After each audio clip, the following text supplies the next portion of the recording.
сайн байцгаана уу? Од мөндөр суугаас та бүхнийхээ амрыг мэдчилж байна. Археологийн нууцуд нэвтрүүлэг та бүхэд хүрэхэд бэлэн боллоо. За өнөөдрийн сэдв 500 буддаа нэг дор Борбодуур гэдэг сэдвээр ярилцсанаа. За өнөөдрийн нэвтрүүлгийн хамтран ажиллагчаар худалдаа эрхлэгчдийн ухаалаг туслах On Time технологи компани болон өдөр бүр шин Түлэжүү ивентэдгээ ажиллаж байна. Нэвтрүүлэг NTV Од мөндөр радио 107 83.3 гэсэн хост долгионоор та бүхэндээ хүрдэгэ. Студид Америк сургуулийн түүхийн багш Марат хаан, хөтлөгч Урна хоёр ажиллаж байна. Танд өнөөдрийн мэндийг хүргье. За энэ өдрийн мэндийг хүргье. За өнөөдрийн сэдэв бол 500 буддаа нэг доор гэдэг нь болохоор нэг доороос 500 буддаа олдсон үйл явдлын тухай ярих гэж байгаа юм байна. Гэтэл яг энэтэй холбоотойгоор түүхэн үйл явдлуудаа хараад үзэх юм бол Монголд ч гэсэн маш олон буддаа бурханууд олдсон түүхийг бол хоёулаа нэг хар хормын археологийн судалгаан дээрээс ярьж ирсэн. Бас хамгийн сүүлийн үеийн Сардгийн хід байна Сардгийн хід чинь нийтдээ 300 гаруй бурхан багшийн ингээд дүр ингээд илэрсэн бөгөөд энэний ингээд 1000 орчим нь бол өндөр гэгэний ногоон дараа их гэдэг юм бүтээл гарч ирсэн шүү дээ тэр мэтлэнгээр бас Монголд ч гэсэн маш олон бурхан буддаанууд маш олноороо илэрсэн тохиолдлууд бас байдаг юм аа. Харин өнөөдрийнх болохоор нийт ийм 280 гаруй сая хүнтэй тэднийх нь 88% нь исламын шүтлэгтэн гэхээр Индонез улс байгаа байхгүй. За Индонезийн улс дэлхийд дээрх хамгийн олон исламын шашинтай хамгийн том муслим улс. Харин тус улсын Ява арал дээр дэлхийн хамгийн том буддын сүм оршдог. Энэ нь Индонезийн газар нутгийн онцлог үүх түүхийг нь баялаг шинжийг нь илтгэх нэгээхэн баталгаа юм. Ява арлын төв хэсгийг эзлэх Төв Ява мужийн нутаг, Мунтилан хэмээх жижигхэн суурин болон Мигланг хэмээх хотын ойролцоо орших энэхүү сүмийн цогцлборыг Борободуур гэдэг. Энэ үг нь чухам ямар утгатайг судлаачид өнөө хүртэл эцэслэн тогтоогоогүй. Янз янзын таамаглуудыг дэвшүүлдэг. Бороо нь бол том юм уу агуу их. Будуур нь буддаа гэсэн утгатай гих таамаг бий. Болвол Ява хэлээр уул гэсэн утгатай Будара гэх үгээр нэрлэгдсэн. Эсвэл нэр нь санскрит гаралтай Будда уур буюу буддын хот гэсэн үг. Гэх мэтлэнгээр Борободуур болон сунжирсан гэх мэтээр олон янзын таамаглууд байгаад идэм байна л да. Тэгэхээр энэ нь яг ямар утгатай вэ гэдэг нь ямартайч нөгөө буддаатай холбоотой гэдэг утга санааг нэлээд сайн илэрхийлээд байгаа Борободуур гэдэг үг нь. За Ява аралд нэгэн цагт ноёрхож байсан буддын соёлын хосгүй өв болох уг цогцлбор исламын шашныг төрийн шашин болгохын өмнө Индонез орны урлаг, соёл, нийгмийн байгууллагын бүхий л онцлогийг түүний дотор энэтхийн соёлын нөлөө нэвч шингэсэн Ява хийцийн уламжлалт, уран барилгын хэв шинжийг товойлгон тодтгосон ер бусын байгууламж байгаа юм. Судлаачдын тооцоогоор Борободуурыг нийтийн тооллын 760-ад оны үед барьж эхэлсэн. 75 жилийн дараа буюу Матарам гүрний Самаратунга хааны үед 833 онд орчимд ашиглалтанд оруулсан гэж байгаа байхгүй. Харин 8 дугаар зуунаас 14 дугаар зууны хооронд хүчрхэг байсан Явагийн хинду буддын шашинт баг хаант улсуудын хүчинд оройтож Явачууд исламын нөлөөнд орж эхэлсэн бөгөөд 14 дугаар зууны сүүлч 15 дугаар зууны эхээр Борободуурыг орхигдож мартагдсан бололтой гэж төгсд үздэг. Үүнд ойролцоох галт уулсынх нь хэд хэдэн удаагийн дэлбэрэлт хамгийн ихээр нөлөөлсөн нь бараг маргаангүй гэж байгаа. За гэхдээ тэр тухайн галт уулын дэлбэрээд ингээд явхаар тэр хотыг тэр чигээр ингээд үнсэн товор болгочихгүй байгаа юм л да. Хэдэн сантиметрийн зузаантай ч юм уу тийм нурам үлдээдэг байсан юм шиг. За тэгээд тэр нурмууд нь ингэж явсаар байгаа. Тэгээ ой модонд ургаж ингээ явсаар гад ингээ ой нурмд хочигдаад гээд нарийн тооцоолох боломжгүй хаана ингээ энэ хот байлаа гэдэг ч юм уу энэ буддын Борободуур байлаа гэдгийг ингээд тогтоох боломжгүй болоод эхэлж байгаа байхгүй.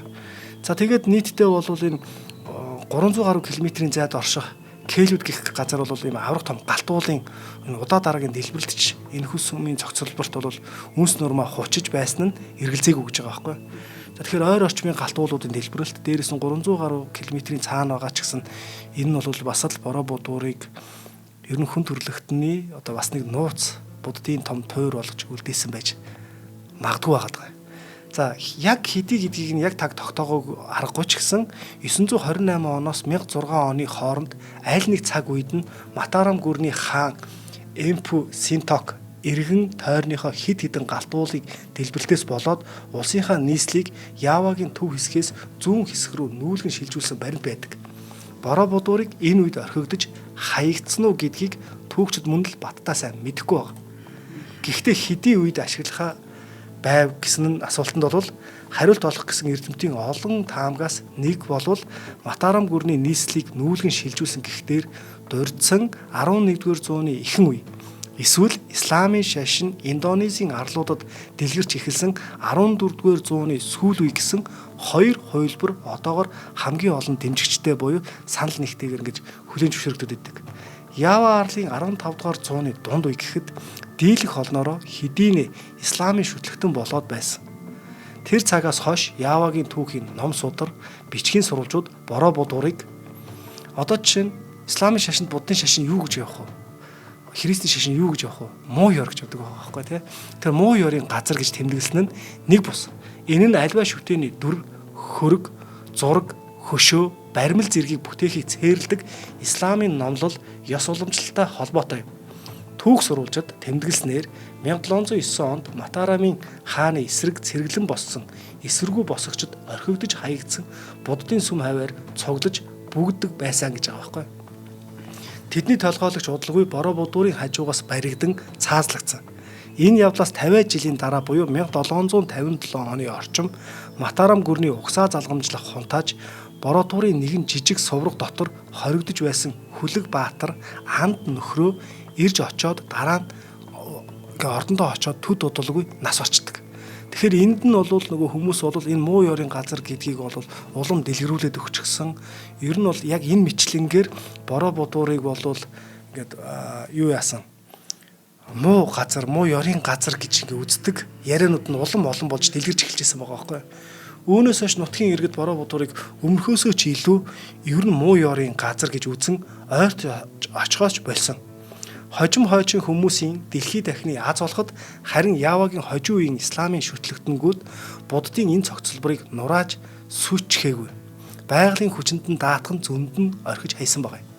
Харин цаг одоо ингээд хугацаа үргэлжилж явсаар байгаа тий 400 жил одоо ингээд галт уулсын одоо үнс нурам сул шороонд дарагдсан халуун орны ой ширэнг зэрлэг өвс ногоонуудад огт ингээд ашиглагдaltaгүй ингээд нуугцаар байгаа те ингээд сүултээ ингээд ногоо могоо нургаад бүр амар болчихж байгаа шүү дээ. За ингээд явсаар хагаад бороо будуурыг Британий эзэнт гүрний сэр хэрэгэмд ноён Томас Стэнфорд Рафлис гэдэг хүн 1814 онд дэлхийд дахина цоо шинээр нээж өгсөн хүн байна.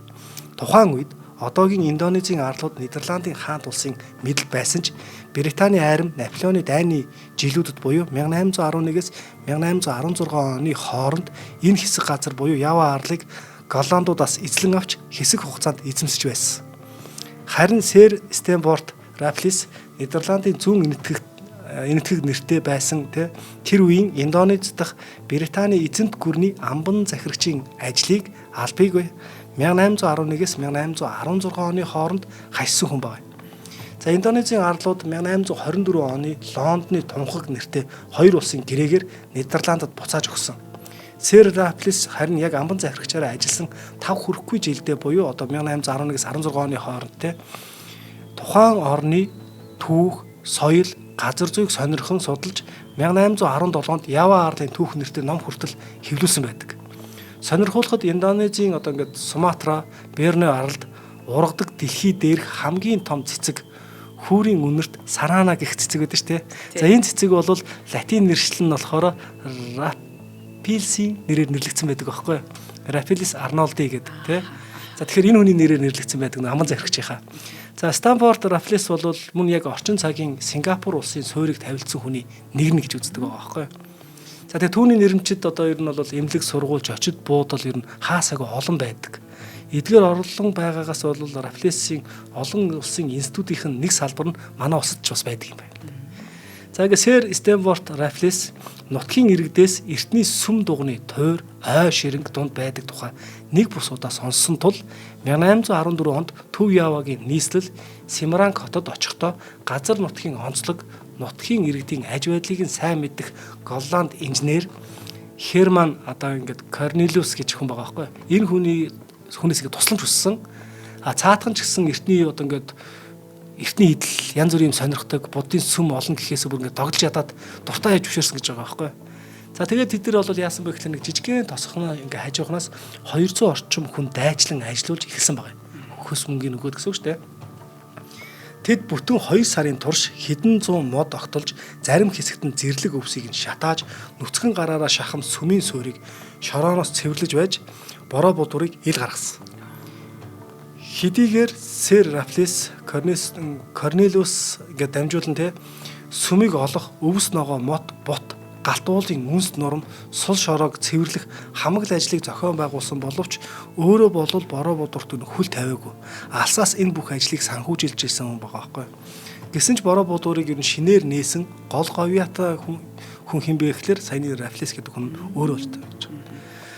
За Рафлес Корнелиус хоёрын дараа Төв Явагийн Кеду гэх тойрогт амьдран суудаг Нидерланд ир Кристиан Хартман гэдэг хүн бол нутагт нь нэг нөхөр одоо ингээд юу яасан байгаа. Тухайн нутагт саяны энэ хайгуулын ажлыг цааш нь үргэлжлүүлээд 1835 онд бороо будуурыг сая нэг бүрэн бүтнээр нь ингээд цэвэрлээд нутгийн иргэдийн тусламжтайгаар өнгө төрхийг нь сэргээж дуусгасан. За Хертман мөн 1842 онд сүмийн оройд ирэх гол сувраг доторхыг судалсан гэх боловч чухам юу олсон нь өнөөх хүртэл тодорхойгүй байдаг. Юу олсон нь нөө? Тий. За. Юу байгаас тэ. За энэ юу олсон тодорхойгүй гэдэг нь болохоор тэр Хертман албаны хүмүүсийн ингээд төлөөсөн гэхээсээ илүүтэйгээр бороо будуурыг ингээд харж хандах ажлыг хувийн сонирхлоо хөтлөгдөж хийжсэн хүн байгаа байхгүй. Тийм учраас тэр хүн нь бол ямар нэг юм тэмдэглэл бичжүүлдэггүй, ямар нэгэн ном тэ ингэж бичээгүй. А үүнээс гадна тэрнийг одоо ингээд яг нутгийн одоо иргэд гэдэг юм уу тухайн үед ажиллаж исэн хүмүүс бол түүнийг тэр суврахыг тонсон байх магадлалтай гэж үзэж хардас сэрддэг байгаа байхгүй. За тэгэхээр яагаад вэ гэхлээр тухайн суврагыг хожим нь одоо ингээд олоход бол хоосон байсан гэж байна. Хожим нэг малтаа судлаад үзэхэд бол хоосон байсан. Тэр энэ бол хоосон байхгүй. Тухайн сүм хийдэд бол ямар нэгэн хэд үлгийн зүйл бурхан багшийн одоо дүр төрх гэдэг ч юм уу эсвэл зотгомл бурхан алт мөнгө гэдэг ч юм те. Иймэрхүү зүйлсүүд нэлээд байсан гэж бодож исэн боловч энэ нь хоосон байсан. За тэгээ энийг бол нэгдүгürt баталж чадаагүй, хоёрдугаарт үгүйсгэж чадаагүй. Зүгээр ингээд сэжиг маягийн одоо ингээд сэжиглэх те ийм маягийн зүйл байгаад байдаг гэсэн үг.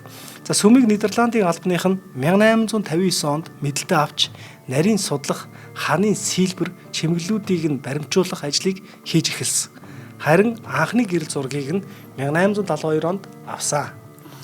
За нэгэн сонирхолтой түүх өгүүлэхэд 1882 онд бороо будуурын байр байдлыг шалгасан соёлын үеийн байцаагч гэсэн албан тушаалтай нэгэн залуухан Голланд мэрэгжилтэн энэ сүмийг төд удалгүй устж өгөө олноо. Энэ байхгүй болох юм байна.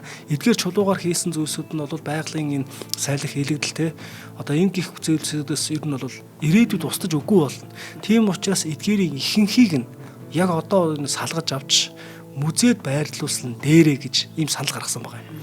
За тэгээ ингэ шийдвэрлсэн. Тэгэн гут нь Нидерландын засгийн газраас бол энэ дүгнэлтийг нь ахиж нэгтлуулахаар энэ нэг урлаг шинжлэх ухааны ингэ нийгэмлэгийн археологийн хилцийн ажилт гэж байгаа байхгүй. Археологч хүнийг аваачаад тэнд ингэ бороо будуурыг одоо ингэж ахаа шинжилээд өг энэ үнэхээр ингэ устж өггүй болох уу гэхэд нөгөө археологч бүх хэсгийг судалж үзэн гутаа энэ бол яг хүний гараар л устж өггүй болно гэхээс биш байгалийн хүчин зүйл нөлөөгөөр гэдэг ч юм уу те энэ салхи шороогоор бол устж өггүй болно гэдэг зүйл байхгүй гэсэн байна.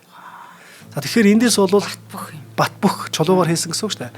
Гэтэл эндээс нэг дүгнэлт гаргаж болж байгаа юм л да. Тэр нь юу вэ гэхээр саяны тэр Нидерланд залуу яагаад энийг ингэж хэлэх болов? Ашигын төлөө ингэж хэлчихүү эсвэл мэрэгжилдээ үнэхээр гэдэг муу болоод ингэ хэлчихүү те. Хэрвээ тэрийг ингэ нураасан болвол одоо энэ бороо будуур хэмээх тэр 500 гаруй энэ бурхан будадаа яг тухайн байран дээр байх ямар ч боломжгүй болчиход байгаа хэвээр тий. За тэгээд саяны одоо ингээд шаардлагагүй, нураах шаардлагагүй гэсэн энэ зүйлийн ачаар дэлхийн хамгийн том буддын сүм аврагдж үлдсэн түүхтэй болж таарад байгаа. За бороо будуур нь бол Сунторо Сумбинг болон Мирбабу Мерпапи гэсэн дөрвөн тусдаа боловч хоёр-хоёроор ихэр мэт зэрэгцэн байх галт уулын дунд мөн Прого болон Эло гэсэн хоёр мөрний бэлчирт оршдог. Энэ нь Ява арлынхны хувьд хамгийн ариун дагшин газрын нэг бөгөөд галт уулын үржил шимт хөрснөөс нь болж энэ хавийн нутгийг Явагийн мөнхийн цэцэрлэг гэж нэрлэдэг байсан. Нэрлэдэг юм. За энэ онцгой үзэсгэлэнтэй газар бол бороо будууртай нэгэн шугамд зэрэгцүүлэн тавьсан Павон, Мендут нэртэй хоёр өөр жижигхэн буддын сүм оршдог. Павон сүм нь бороо будуураас 1.7 км зайтай болвол Мендут сүм нь Павон сүмээс 1.1 км зайтай. Өөрөөр хэлбэл 3 сүмийг баруунаас зүүнтэй холбох юм бол Бороо Будуур, Павон, Мендут гэсэн чиглэлтэй эгц шулуухан шугам үсдэг. Гэдэг 1.1 км, 1.7 км-ийн зайтай тий. За тэгээ Прого мөрнийг огтлох энэ шулуун шугам дагуу эрт нэгэн цагт тоосгон зам байсан, замын хоёр талаар өндөр чулуун хан хэрэн байсан гих домог яриа нутгийнхны дунд өнөөч байдаг. Бороо Будуурыг 1991 онд ЮНЕСКОгийн дэлхийн өвд бүртгэхдээ энэхүү хоёр жижиг сүмийн хамт цогт нь Бороо Будуурын сүмийн цогцлбор нэрээр бүртгэж авсан. Павн сүмийг Бороо Будуурыг олсноос 11 жилийн дараа буюу 1835 онд харин Мендут сүмийг түүнээс жилийн дараа буюу 1836 онд мөн л зэрлэг өвс ногоо ой ширэнгэд хочигдсан байхад нь олж сэргээн засварласан. Гэхдээ Павн, Мендут хоёр нь Бороо Будуурын дэргэд ердийн сувраг гэгдэхээр жижигхэн байгууламж. Мендутын дотроо 3 м өндөр буддын баримлтай гэдгээрээ л ялгарч байгаа гэж.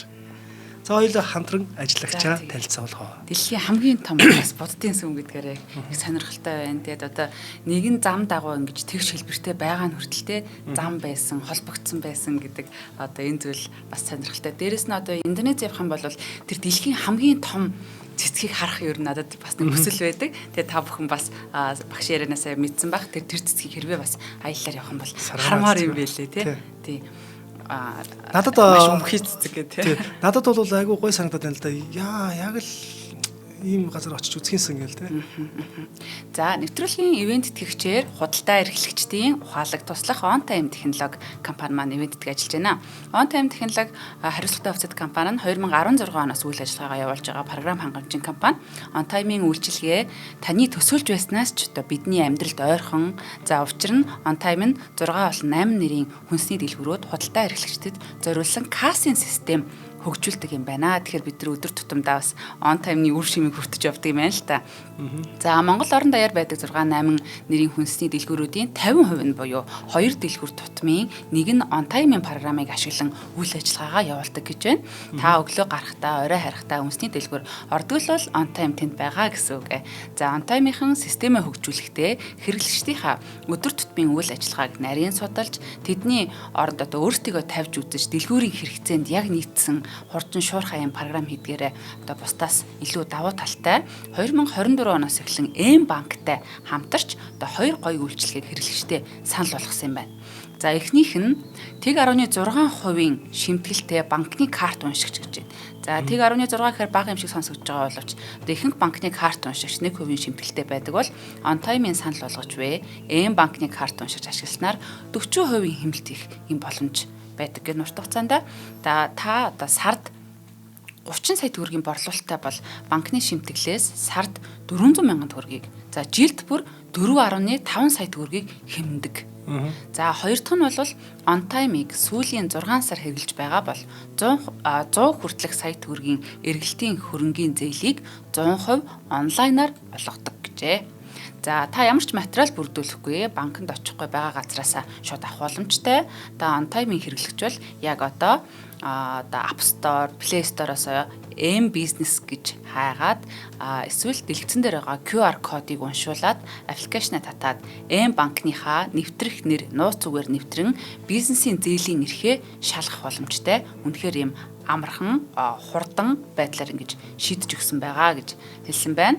За та On Time-ийн хэрэглэж болохыг хүсвэл Facebook дээрх On Time гэсэн пэйж хуудасаар нь чат бичгэд хангалттай. За латинаар On Time гэж бичгээр Facebook дээр байгаа. Мөн www.ontime.gmail гэж байна. Холбогдох утас нь 77 77 34 44. За байршлын хувьд Сүхбаатар 4 8 дугаар хороо. За Central Tower. Central Tower-ын 708 тоот ердөө талбай хажууд ингэж байрладаг байхна. За тэгээд одоо нөгөө технологийн хөгжлийг хэн одоо туршлагатай одоо хамгийн илүү ашигласныг сонгож байгаа л өнөөдөр бас цаг хожиж, хурд хожиж, мөнгө хождог ийм цаг үед байгаа учраас та бүхэн On Time-ыг сонгоорой гэж зөвлөж байна. Тэгээд нэвтрүүлгийг ивент гэж ажиллаж байгаа байгууллагатаа маш их баярлалаа. Танай хамт олонд амжилт хүсье. За тэгээ саяны 3 сүм хийд бол ер нь бол яг загвар, гоёл чимэглэл те ижил төсөөтөө ингээ баригдсан он цагийг ингээ тооцоолоод үзэхэд бүгдээрээ нийтийн тооллын өмнөх 8-аас 9-р зуунд ингээ баригдсан тогтоогдсон. Харин өөр хоорондоо ямар нарийн холбоотой хамааралтай байсан нь 1200 гаруй жилийн тэртех Явагийн ард түмэн энд яг юу хийдэг байсан, ямар одоо зан үйл үйлддэг байсан нь гэдэг нь одоо хүртэл тодорхойг байгаа байхгүй. Тэгээ гурван сүмийг холбож байсан эртний нэгэн нуур байсан. Ялангуяа Бороо Будуурыг нуурын яг тэхий дунд нь юм уу ширгэж хатсан нуурын довцог болгож байж дээр нь барьсан гихний таамаглуудыг археологчдод ингэж дэвшүүлсэн байгаа байхгүй. Тэгээ Нидерландын зураач, Хинду болон буддист уран барилга судлаач нэг хүн болвол энэ Бороо Будуур гэдэг сүмийг бол хажуугаасаа яг энэ нуурын усанд дэлгэрсэн бадам линхуа цэцэг шиг харагдаг байсан гэдэг таамгийг 1931 онд дэвшүүлсэн байд. Харин яг дээрээс нь харсан чинь ямар юм мундаг архитектурын нэг мандала антер гэдэг шиг тэгж харагдаад байгаа юм л да. За тэгээ буддын шашны гол хоёр урсгалын нэг болох Маханя буюу их хөлгөн одоо ингээд их хөлгөний урсгал гэж байгаа байхгүй. Бадам линхуа цэцгийг онцгойлон үздэг. Бурхан багшийн Синти бадам линхуа цэцгийн хэлбэртэй байсныг тодтгон бадам линхуа хэлбэртэй юм уу гэдгийг бол бас ингэж харуулдаг байгаа байхгүй. Ингээд гадна талаас нь харахаар. Саяны хэлсний чинь те. Тэгэд 8 дэлбэг одоо ингээ илэрхийлэх 8 талт болон 8 тусдаа соврог бүтээх нь төгөөмөл байсаар ирсэн. Ер нь 13 дугаар зуун 10 тэрнээс хойш үеийн ч гэсэн ингээ буддын шашны зарим нэг одоо ингээ буддын шаш олдож байгаа тэр суур дандаа ингээ бадамлынхаа цэцгэн дээр бурхан багшийг дүрсэлсэн байдаг шүү дээ тий. Одоос нь тийм байдаг байна. Тэгэхээр энэ их хүлэгний одоо буддизмд бол мөн нэг чухал тооцогдох судрыг бол цагаан линхуа судар гэдэг гэж байгаа байхгүй. За харин Бороо Будуур дээрээсээ хот шиг мандал шиг харагддаг. Хот мандал гэдэг нь бурхны оронд бол орон ба түүний эгц дээрээс нь харуулсан төрслөл тойм зураг байгаа байхгүй. Тэгээ доод зурган дээрх одоо ингээд зурганы давхар одоо яг тэг дөрвөлжин хэлбэр байгаа дааз. Тэгээ дээд одоо 3 давхар нь болохоор дугуй хэлбэртэй. Нийт 9 давхар шаталсан үе давхархтаа голдоо одоо бөмбөр оройт суврахтаа бөгөөд бүхэлдээ нэгэн том сувраг байхаар бүтээгдсэн. Харин ам дөрвөлжин суурь нь одоо хаашаага 123 м урт бөгөөд 4 м өндөр хантай. Голын том суврагыг тойрсон 72 жижиг сувраг байх нь бүгд хонхон хэлбэртэй. Зарим нь онгорхоо, зарим нь битүү, эдгээр хонхон сувраг дотор суумал буддагийн баримл ингэ залаатай байдаг. Буддагийн зарим баримл нь зорин ирж яваа хүмүүсийн харуулдах мэт суврагын гадна талд алсын бараг ширтэн завилж суугаагаар дүрслэгдсэн байдаг. Гоё гост ингээ холоос очиж явахт ингээ өөрөөс ч ингээ бурхан будаа ингээ хараа л тий. Ширтээ тий. За Бороо Будуурт бурхан багшийн нийт 504 хөшөө баримл бий гэдэг. Өнгөц ажиглаж зэрвс ингээ харах юм бол энэ бүх одоо ингээ будаагийн төр төрхүүд нь өөр хоорондоо ялгагдах юм шиг адилхан санагдаж байгаа. Харин сайтар анзаарч харуул гарын байрлал нь өөр. Нийтдээ 6 өөр янзын мутра буюу мутрын байрлал байдаг гэж байгаа байхгүй. Би түрүү нэг ярьсан шүү дээ сардгийн хийдээс бас ингээ 3000 орчим бурхан олцсон. Одоо Чингис хаан үзэд байгаа гэдэг. Тэдний шиг гарын байрлал нь ч гэсэн яг ингээ 6 өөр төрөл шүү дээ. 6 билүү 5 өөр төрөл байдаг. Тэд нар өөр ингээ юм илэрхийлдэг байхгүй. Ад жаргал одоо мөнхийн нас гэдэг ч юм уу те. За иймэрхүү маягаар ингээ илэрхийлдэг. Тэрнтэй ер нь бол яг адилхан юм шиг байна. Тэгэхээр одоо яг буддын шашин судалдаг хүмүүс одоо манай одоо буддын шашин судлаач нар те Бороо Будуурын бурхтын гарны байрлалыг сардгийн хийд гэдэг ч юм чи билээхэн баримт байгаад байна те иймийг бас ингээ давхар судлуулах нэлээд сонирхолтой судалгааны үр дүн гарах байх. За харин тэдгээр 504 буддагийн 300 гаруйх нь одоо ямар нэг гэмтэлтэй 43 толгойг болсон. За тэгээд 504-өөс 43 толгойг гэдэг бол бараг нэг 10 орчим хувь толгойг байна тий. За тэг 300 гаруй гэдэг чинь 50-аас дээш хувь нь ер нь бол ямар нэгэн байдлаар гэмтэлтэй байгаад байгаа. За тэгээ энэ нь бол ерөөсөө л толгойгүй байна гэд хэлээд байна тий. Тал зарим хэсэг нь алга байна гэдэг. Гэтэл энэ яг хаана байгаа вэ гэвэл одоо барууны улс орнуудын л музейнүүдэд байж таарад байгаа байхгүй. Тий. Тэгээ энэ одоо Амстердам одоо гэдэг Парис, Лондон тий эдний музейд одоо Бороо Будуурын буддагийн хэд хэдэн толгоонууд байдаг гэж байна. За бүр бас устж үгүй болчоогүй юм тийм байна. Зөөцөн байгаас тээ. Тийм байна. За харин яг одоо ингээ барууны орнуудаас ганц Герман улс бол ингээд Берлин хотын музейд байдаг Бороо Будуурын энэ одоо бурхны толгой шүү дээ. Энийг 2014 онд буцааж өгсөн байт юм байл. Буцааж өгөхдөө яг ингээд босод эд зүйлсийнх нь хамт тэгээд яг албан ёсоор хүлээлгэн өгөөд энэ дээр нөө сэргээн засварлалт тий буцаа нийлүүлэх сэргээн засварлалт энэний зардал гэдэг бүх юмыг ингэ төлсөн юм байт юм бэл. 100% өөрөөсөө санхүүжүүлсэн гэсэн. За Бороо Будуур нь хэдийн эрдийн буддын сурах хэлбэртэйч барилгын хийц ерөнхий загварын хувьд шатлсан пирамидын төрөл багтана.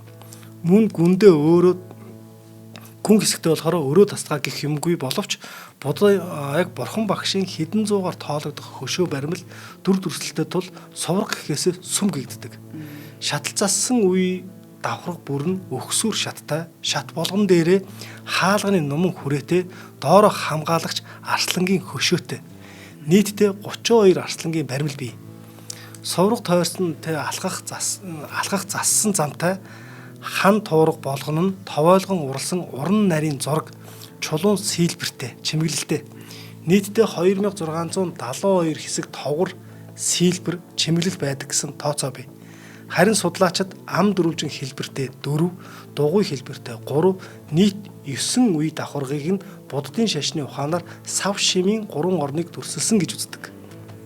Тэр 3 хэсэг нь бол Камададо буюу хүслийн хүрээ, Рупададо буюу хэлбэрийн хүрээ, Арупададо буюу хэлбэр дүрсгүй хүрээ гэдгийг хэлээд байгаа байхгүй. Тэгээ эдгээрийг хүрээ гэхээс гадна мөн ертөнц гэж нэрлэх нь бий. Хүслийн хүрээ буюу хүслийн ертөнц нь хамгийн доод буюу хүн амьтны сэтгэлийн хүсэл тэмүүлдэ хүлэгдэх хүслийн орныг илэрхийлнэ. Тиймдээж бороо булдуурын суврган биеийн суур хэсгийг Камададогийн дунд хэсгийг нь дөрвөлжин хэлбэртэй хэсгийг нь хүслийн орон болоход бурхтыг холбох гүүрэ гэж үзэн хэлбэрийн хүрээ буюу Рупададо гэж байгаа. За тэгээ өөрөөр хэлбэр дүрст ертөнц гэж нэрлэгддэг.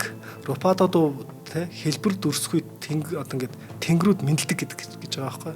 Харин хэлбэр дүрсгүй ертөнцүүд буюу Арупададууд бол суврагын орой дугуй тойргууд болон голын том суврагыг төлөөлнө гэж. Энэ нь хүний сэтгэл, оюун санаа, хүсэл шуналын элдв хүлээснээс ангижран гэгээрэлд хүрэхийг бэлэгджээ. Өөрөөр болвол бясалгаж байгаа нэг гэгэрэлд хүрэн гэл тэгэд шүү дээ. За ер нь бол яг л ийм бясалгал хийдэг газар байсан уу? Тухайн үеийн яг буддын шашинтай хүмүүсүүдийн гэгэрэлд хүрдэг байсан газар нь болов гэдгийг ийм таамаглал бас дэвшигдээд байт юм байлаа л дээ. За бороо будууруудын шат бүр нь өөдөө өгсөх зам бүр нь нарийн дис дараатай. Жишээ нь хамгийн доод зүүн зүгт байх голын өгсүр шатаар өгсөж суврагын эхний давхарт гарсны дараа тэр давхаргаа заавал бүтэн тойрч байж дараагийн давхарт гарах шатанд хүрнэ. Давхар бүрийн хан туурганд буддын шашны түүх томог бурхан багшийг хэрхэн яаж гэгээрснийг өгүүлэх зураг дүрслэл байх тул яг л бүтэн галерей мэт харагддаг. Ханын сийлбэр чимэглэлүүдийг нь сонирх нь давхар бүрийг нь бүтэн тойрж алхахад нийт 10 орчим юм километр болдог гэж байгаа байхгүй. За харин доод 8 давхаргыг тойрч дуусахад хэлбэр дүрсгийн оронд хөрөх гол хаалга угтана. Уг хаалгаар ороход байгууламжийн төв цэг буюу 10 м өндөр, харин газраас 35 м өндөр гол сувраг төрнө. Ийм нарийн зохион байгуулалтаа баригдсан нь гэгээрэлд хүрэх амаргүй шат дамжлагыг бэлэгцэн гэж байна. Тэгээ 10 км газар алхаж явж иж бүтэн үсэх юм байна. Тэгэхээр үнэхээр л хүчин чармайлттай л нөгөө нэг гэгэрлийн төлөө зүтгэж байгаа одоо тэр бурхны олон шавн дэрийн гардаг юм уу гэмээр те. За хоёулаа нэвтрүүлгийн хамтран ажиллагчаа танилцуулаад өргөжлүүлье. За хоёр дахь хамтран ажиллагчаар маань өдөр бүр шинэ Түлээж өгийн хамт олон маань манай од мөндрийн шинжлэх ухаан танин мэдхийн олон нэвтрүүлгүүдийг ивент итгэж биднийг дэмжиж ингэж ажилладаг. За бид нар өөрсдөө бас нөгөө Түлээж үгээр бас байнга үйлчлүүлэх дуртай. Бидний багч нь нөгөө талах борцог гэж 2 м байсан. Тэгсэн чинь одоо үед нөгөө талхан айгүй олон төрөл болоод одоо тий сонголт арвинтай юм гоё болсон байна. Түлээж өг ороод одоо тий таата сайхан кофеных нь үнэрт энэ олон одоо толгой иргэмих одоо сонголтууд бидний хүлээж ядгаа сонголт олон байна. Тэгэхээр та бүхэндээ талхуудыг танилцуулъя. High protein bread гэдээ байгаа. За эрүүл амттай. За эрүүлэхээр л нэг жоохон муухай амттай бас байх гэдэг тий. За энэ бол харин өстой айгүй гоё амттай. За уургаар баялаг ийм талхнууд байна. Тэгэхээр high protein daily nuts bread гэдээ байна. Тэгээ эрүүл мэндэд тустай орцны хувьд бол бүхэл үрийн гурил, хулууны үр, наран цэцгийн үр, күнждийн үр, хушиг, самар, алмонд самар, цангис жимс орсон. За нэг 2 төсмийг өглөөдөө ичгтэй маш олон гоё уурга протеин одоо өөрт хэрэгтэй, биет хэрэгтэй зүйлээ зүгээр нэг талах одоо идэх биш, ингэж авах боломжтой байх нь. За high protein daily rusk bread гэдэг байгаа. За бас эрүүл мэндэд тустай орсон нь бол бүхэл үрийн гурил, хулууны үр, наран цэцгийн үр, гүнждийн үр, хушиг, самар, алмонд самар, за нэмэх нь цангис жимстэй. За ингээд бас өөр өөрсдийн онцлогтой байх нь байна. За дараагийн high protein daily nuts grain bread гэдэг байгаа. Одоо бүгд харахад бол одоо шал өөр байгаа тий. Одоо дэлгэсэн дээр гарч байна. За эрүүл мэндэд тустай орчны хувьд бол бүхэл бүрийн гурил, хулгууны өр, наран цэцгийн өр, хуших самар, за цангис жимс гэд орсон байна. За glutinous rice cake full of seed гэж байна. За эрүүл мэндэд тустай орчны хувьд бол бүхэл бүрийн гурил, хулгууны өр, наран цэцгийн өр, гүнждийн өр, хуших самар, almond гэд одоо бас самар орсон байна. Бас идэхэд айгүй гоё шаржигнсан юм гоё бүтээгдэхүүнүүд байна. За тэгээд нэвтрүүлгийн ивент итгэгчээр яж түлээж өгөхдөө маш баярлалаа. Тэгээд нэмэх нь одоо мэдээж нөгөө амтаа сайхан кекүүд, одоо мус кекүүд тий нөгөө махта юм гэдэг шиг маш олон сонголт та бүхний өмнө байгаа. Тэгээд нэвтрүүлгийн ивент итгэж ажиллаж байгаа түлээж өгөхдөө маш их баярлалаа. Өдөр бүр шинэ байдагт баярлалаа. За баярлалаа. За ингээд сүм бүхэлдээ ингээд сайтар тооцоолсон ус зайлуулах системтэй. Давхар бүрийн булан тохоо болгоно нь усны цооногтой. Ус зайлуулах нийт 100 хоолойнд бүгд хиндүү шашны домогт өгүүлдэг усны авраг том амтан амаа ангаалгасан макарагийн дүртэй гэж байгаа байхгүй. Макара нь хиндүүн зурхаан ухаанд матрын ордын гол шүтэн амтан бөгөөд далаа тэнгисийн бурхан Беруно болон гол мөрний охин тэнгэр ганг одоо Нармада нарын гол унлаг унаа гэдэг гэж байгаа. За тэгээд энэ амтны ингээд макара гэдэг энэ амтныг ингээд дүрслийг ингээд харах юм бол заа юм шиг мөртлөө матар хушуутай гимээр за ингээд айгүй олон ингээд янз янзын дүр төрхүүдийг харуулдаг байгаа байхгүй. Тий. Төсөөллийн амттай байгаа. Төсөөллийн тий. Ер нь бол яг ингээд бодит амтны гэсэн үг бол биш шүү дээ тий. За тэгээд яг Бороо буудуурын архитектур буюу барилгын гол загварыг гаргасан хүнийг бол Явагийн арлын ингээд ардын аман зохиолд бол Гундарма гэдэг нэртэй хүн байсан гэж өгүүлд юм байна л да. Тэгээ энэ хүний тухайд бол ямар нэгэн түүх сурвалжийн мэдээ бол байдаггүй юм билээ. За тэгээ цаашаага ингээд яг нийтийн тооллын 8 дугаар зуунд бол яг энэ Матарам гүрний те 2 дахь хаан Панакаран гэж байгаа байхгүй. За энэ хүн бол 760-аад оны орчин буддын шашинднуудад өөрийн гэсэн сүм дууган сувргаа барихыг зөвшөөрсөн ийм баримт байдаг. Энэ баримтан дээр нь үндэслээд түүхчид болвол Бороо буудуурыг бас энэ үеэс баригдаж эхэлсэн болов гэсэн таамаглал дэвшүүлсэн байт юм байна. За тэгээд харин яг энэ хааны угсааныхан те өөрсдөө болохоор хиндүү шашинтай соёлын хувьд ихэд юм энэтгчсэн ийм хүмүүс байсан байгаа. Тэгэхээр энэ Бороо буудуурыг бол яг ямар хүмүүс барьсан бэ гэдгийг нь бас тодорхойлоход бас нэлээд хэцүү байгаад байгаа гэсэн. За Бороо буудуурыг сэргээн засварлах эхний томоохон ажил бол 1907 онд Нидерландын айрмын инженер Теодор ван Эрб гэдэг хүний удирдлагаар эхэлсэн гэж. За түүний ахалсан баг толгоон салж унаад байсан хид хідэн буддагийн баримлыг бүтэн болгож орой нэвдэрсэн хонхон хэлбэртэй сувргуудыг нь засаж сүмийн суур хэсгийг нь эмтэрсэн хилтэрсэн талуудыг нь эвлүүлэн уунсан хэсэг хүрээнүүдийг нь буцааж босгож тогтоох зэрэг асар чимэглэр ажлуудыг хийж гүйцэтгсэн. Бороо буудуурыг сэргээн засварлах анхны өргөн хэмжээтэй мэргэжлийн өндөр түвшний энэ ажил бол 1911 онд дууссан байна. За сэргээн засварлах ажлын үеэр сүмийн өмнө хид хідэн удаа ингээд тонос сүйдсний уул мөр илэрсэн байна. Тухайлбал одоо ингээд Сиам буюу одоогийн Таиландын хаан Чула Лонкорн гэж байгаа. Чула Лонкорн. За энэ хүн бол 1896 онд яваад айшлахдаа 8 тэрэг дүүрэн хөшөө баримл, сийлбэр, хан туурганы хэсгүүдийг нь авч явсан баримт байдаг. За тэдгээрийн дунд буддагийн 5 баримл, 2 арслангийн баримл, ус зайлуулах цоргоны ам болох амаа ангаасан домгийн макарагийн толгой, шат болон хан туурганаас эмтэлж хохож авсан ханын сийлбэр, мөн үүд сахигч хамгаалагч сахиус зэргүүдийн хөшөөг нь ингэж авсан байгаа байхгүй. За эдгээрийг нь бол зарим нь бол тэр дундаа үүд сахигч сахиусны баримл, ус зайлуулах хоолойны ам болох чулуун хөсөөнүүд нь өнөө хүртэл Бангкок хот дахь Таиландын одоо ингээд те үндэсний музейн ингээ Явагийн дүрстэг урлагийн танхимд нь хадгалагдаж байдаг гэж байна. За харамсалтай нь Бороо буудуурыг тонсон болон зориудаар сүйдгсэн эсвэл сэргээн засварлах ажилд нь саад дотгор учирсан явдал үүгээр дуусаагүй. Дэлхийн 2 дугаар дайн болон Индонезийн Нидерландаас тусгаар тогтнох гэсэн тэмцлийн төлөөх 1945-аас 49 оны үндэсний хувьсгалын жилүүдэд Бороо буудуурыг сэргээн засварлах хамгаалах ажил үндсэндээ орхигдсон. Харин Индонезийн засгийн газар 1965 онд ЮНЕСКО-гоос тусламж хүсснээр олон улс тусламжийн гараа сунгаж зөвлөгөө өгөх, хандив цуглуулах зэргээр 1000 гаруй жилийн настай эртний буддын сүмийг аврах ажил эхэлсэн. 1911 оноос хойш Бороо буудуурыг сэргээн засварлах дараагийн өргөн далаастай ажил бол 1975 онд эхэлж 1983 онд дууссан. Энэ хугацаанд нийтдээ 600 гаруй хүний ойролцоотойгоор бараг 7 сая ам доллар гэж байгаа байхгүй. Сүмийг сэргэн засварласан гэж байгаа байхгүй. Энэ тухайн цагийн одоо 7 сая ам доллар гэдэг нь бол одоогийн ханшаар 49 сая ам доллар гэсэн үг байна. За өөр нэг ноцтой явдал гэх юм бол 1985 оны 1 сарын 21-нд гарсан. За энэ юу гэсэн үг вэ гэхээр Индонез улс чинь өөрөө исламын одоо шашинтай гэсэн шүү дээ. За исламын шашинтай бөгөөд исламын шашны хит үзэлтэд одоо ингэ зэвсэглэгт бүлэглийнхэн гэсэн. Энэ хүмүүс бол яг энэ өдөр бороо будуурын дээрээс 9 удаагийн бөмбөг хийсэн байт юм лээ. За тэгээ орой дээрх хонхон хэлбэрт 9 суврагыг сүйтгэж энэ террорист халдлагаас 6 жилийн дараа хэрэг үйлдсэн одоо нөгөө хүмүүсүүдийн бүгдийг барьж авсан бөгөөд яг энэ этгээдүүдээс одоо хамгийн одоо хэргийг ахалсан ахлагчт нь болохоор 20 жилийн ял нөгөө хоёрт нь болохоор 13 жилийн ял өгсөн байгаа. Харин саяны тэр бүлэглэл хит аврагсад гэдэг тэр бүлэглэлээ шүү дээ.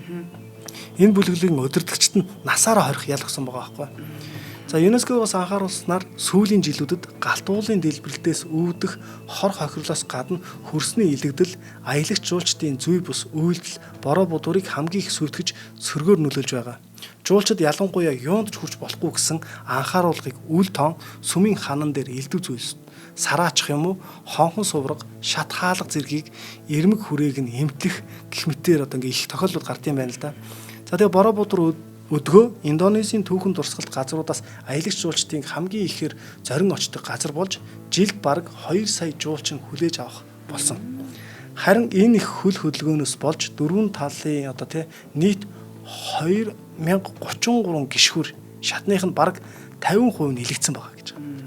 Байнгын ингээд шулуун шатаар явдаг штэ. За тийм учраас одоо бороо будуурын музей одоо тэр одоо ийм анхаарах юм хийсэн юм байна л да. Тэрний үг гэхээр шатнуудын дээгүүр нь одоо ингээд банц тавих. Одоо банзаар ингээд шат хийгээд модоор хамгаалж гэсэн үг шүү дээ. Тухайн үндсэн яг тэр чулуун шатаа хамгаалж гэсэн. Яг энтэй адилхан ингэж хамгаалсан зүйлс болвол одоо болвол бид нар Камбожийн Ангкор, Египтийн одоо Гизагийн пирамидууд шүү дээ. Пирамидууд бид нар яг аваад очисон чинь тэр нэг хуучин шатнууд тэр ингээ том ингээ банц ингээ уртаар нь тавиад ингээ прус гэж хэрлээд тийм да ийм урт модод ийм модууд ингээ шатуулгаад ингээ тавьсан байлээ. Би анхаарт нэрчсэн бас тийм байсан. Тийм байна уу? Харин тэгэхээр хоёул тэр хоёр газар нь очиод үзсэн байна тэгээ яг энд бас яг ийм байгаа гэсэн үг байхгүй. Тэгэхээр тийм хамгаалт хийгээд өгсөн нь болохоор бороо будуураас одоо ингээ санаа авч цаашаа ингээ хийж хэрэгжүүлж хийсэн ажил гэж ярьд юм байлээ л дээ. За одоо бас дээрэс нь хамгийн бас ноцтой үйл явдал бол шинэ цагийн ноцтой үйл явдал галт уулын дэлбэрэлт гэж байгаа байхгүй. За хамгийн сүүлд болсноор бол 2010 оны 11-р сард болсон юм байна. За 28 км-ийн цаана байсан галт уул дэлбэрснээс болоод яг бороо будуурын дээрээс 2.5 см-ийн зузаантай үнс нурам цацсан байгаа байхгүй. Нурам болчих гэсэн үг шүү дээ. За тэгээ 20 гэсэн 2.5 см. За одоо нэг иймэрхүү хэмжээтэй гэсэн тийм. Гэхдээ энэ нь өөрөө тэр бороо будуурыг тэр чигээр нь бүрхэж гинэ гэдэг бол нөгөө нэг тэрийг хааж цэвэрлэгээ хийхээс өөр арга байхгүй. Жуулчдыг явуулах ямарч боломжгүй болчихж байгаа гэсэн үг байхгүй. За тэгээ энэ цэвэрлэгээний ажилд бол ЮНЕСКО-гоос бол 3 сая ам доллар хандуулсан байдаг.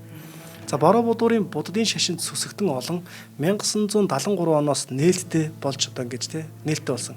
Индонезийн хүн амын ердөө нэгч хүрэхгүй хувийг эзлэх буддын шашинтнууд өдгөө жил бүрийн бэлгийн тооллын зуны тэргүүн сарын шөнийн 15-нд буюу бурхан багшийн их дүүцсэн өдрөөр өдөр дээр одоо ингээд хэлсэн өнөөх хоёр жижиг сүмийг оролцуулаад ер нь бол ингээд гороо буюу мөргөл хийж эхэлт юм байл л дээ.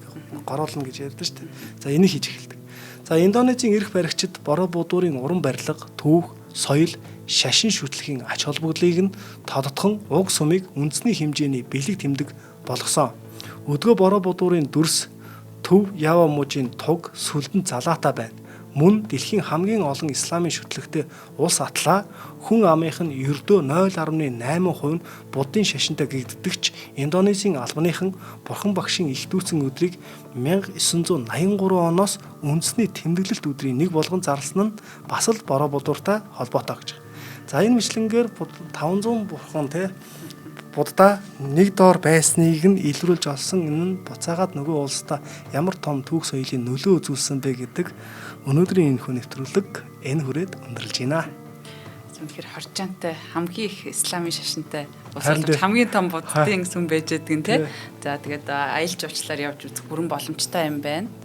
Сонирхолтой байлаа багшаа, баярлалаа. За баярлалаа. За нэвтрүүлгийн хамтран ажиллагчаар худалдаа эрхлэгчдийн ухаалаг туслах On Time технологи компани болон өдөр бүр шөнө түлээж өгөх ивэнтдгээ ажиллалаа. Нэвтрүүлэг NTV Одмондөр радио 107.83.3 гэсэн хос толгойноор та бүхэндээ хүрлээ. Студид Америк сургуулийн төвхийн багш Марат хаан, уран чимэг хоёр ажиллалаа. Хамтаа ясан үзэг сонсогч та бүхэндээ их баярлалаа. Дараагийнхаа дугаараар эргэн уулзъя. За баярлалаа. Нэвтрүүлгийг хүлээн авсан Нарны аймгийн монголчуудтай баярлалаа. Одмондөр сувг нь энэ мэдчлэн таны мэдхүү мянган нэвтрүүлгийг 2026 оны 7 сарын 1 хүртэл та бүхэндээ хүргэх юм. Их хэлээрээ шинжлэх ухаан танин мэдхүүг түгээхийн үлсэд нэгтгэх хүсвэл та бидэнд хандив өгөх боломжтой. Жилдээ ганцхан удаа 100 мянган төгрөгөөр биднийг дэмжснээр шинжлэх ухаан танин мэдхүйг түгээх энэ үйл хэрэг амжилттай үргэлжлэх юм. Одмондөр нэр дээрх Худалдаа агшлын банкны дансуга 4191 Тэг 4518. Та 100,000 төгрөгөө шилжүүлэхдээ гүйлгээний утга дээр нь өөрийн нэр болон утасны дугаараа заавал бичээрэй. 100,000 төгрөг хандалснаар Одмондөр сувгийн алтан гишүүн болох юм а. Шинжлэх ухаан танин мэдхгүй Монголд ялах болтугай.